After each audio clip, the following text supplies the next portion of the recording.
La Torna, una sàtira sobre l'execució l'any 1974 d'un delinqüent comú de forma paral·lela a la del militant anarquista Salvador Puig-Antic.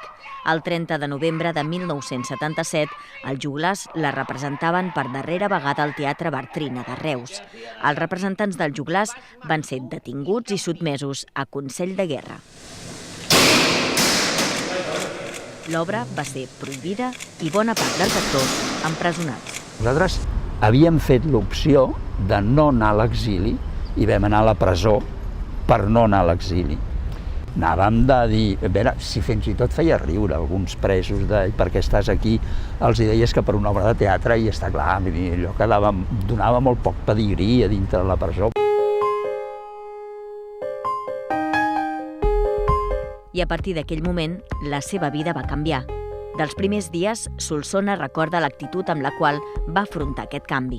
I de cop i volta, l'1 de març del 78, estaves al mig de Barcelona, senties tots els sorolls de l'Eixample, però era com si t'arribessin d'un altre món, perquè no hi havia ni ràdio, ni tele, ni mitjans de comunicació. Ara estem dins, doncs ja que estem dins, treballem pel dins, procurem que els dies passin el més ràpid possibles.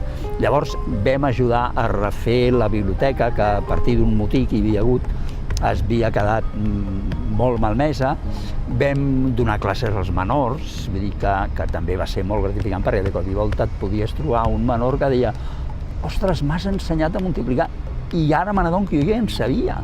Un cop allà se sumaren a la COPEL, la coordinadora de presos en lluita com a representants de galeria. S'encarregaven de gestionar el dia a dia de la presó davant la passivitat dels funcionaris.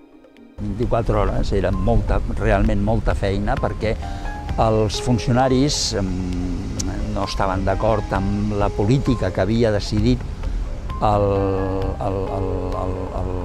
director general de presons, i van cedir molt de les seves feines, i llavors portàvem la presó des dels presos. Era gratificant perquè la gent acceptava la teva autoritat.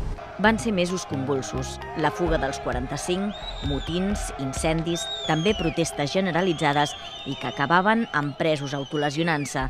Tot i la situació, la seva actitud no va canviar. El 78 hi va haver una de les tallades grosses i és com un festival d'alcohol i el que sigui, que un propiciar de l'altre. Nosaltres en aquell moment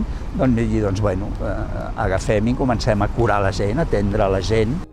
A la presó hi ha l'actitud de posar-te amb els ben tractats, amb els xivatos, amb els que es mantenen al marge de la població normal, per dir-ho d'alguna manera, o dir, no, escolta'm, a veure, aquí som una mateixa història i funcionem.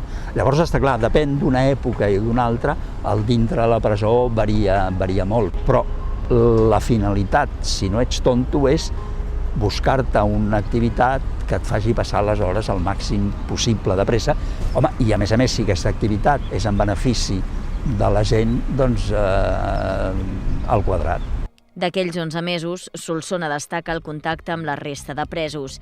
Ells eren actors, però allà, entre les 7 galeries, hi havia reus de tot tipus, assassins, lladres, corruptes, també presos polítics o sindicalistes. Trobava gent que te'ls podies haver trobat passejant per les Rambles, podies haver creuat amb ells, però que no havies tingut mai cap oportunitat de tenir interrelació.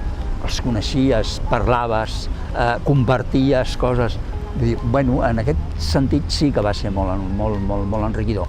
Vas conèixer presos polítics, presos comuns, gent amb els que, malauradament, possiblement quan surts de la presó no mantens la relació, perquè el món de la presó és un i el món de fora és un altre. També el contacte via carta que rebia de la vida fora dels murs de la Model. El que sí que també era molt molt bo per nosaltres és que ens escrivia molta gent. Una de les coses més fantàstiques era de la Teresa Lleal, que donava classes aquí a Badalona, en els seus alumnes, van parlar del fet de la llibertat d'expressió i el fet que jo estava a la presó, m'escrivien, en tant m'escrivien la Teresa, però també m'escrivien els nanos i m'enviaven dibuixos. Amb el tancament de la presó, Solsona recorda els 11 mesos empresonats com una experiència gens traumàtica i lamenta que, prop de 30 anys després, la llibertat d'expressió continuï sent jutjada. Arrel de la demolició de la presó, Model, jo penso que el que hauria jo desitjat és la demolició del règim. I el règim hem vist que no s'ha tirat en l'aire, al revés, s'ha perpetuat d'una manera civilina. Les portes de la Model s'han tancat i amb elles bona part de la història social i política de Catalunya.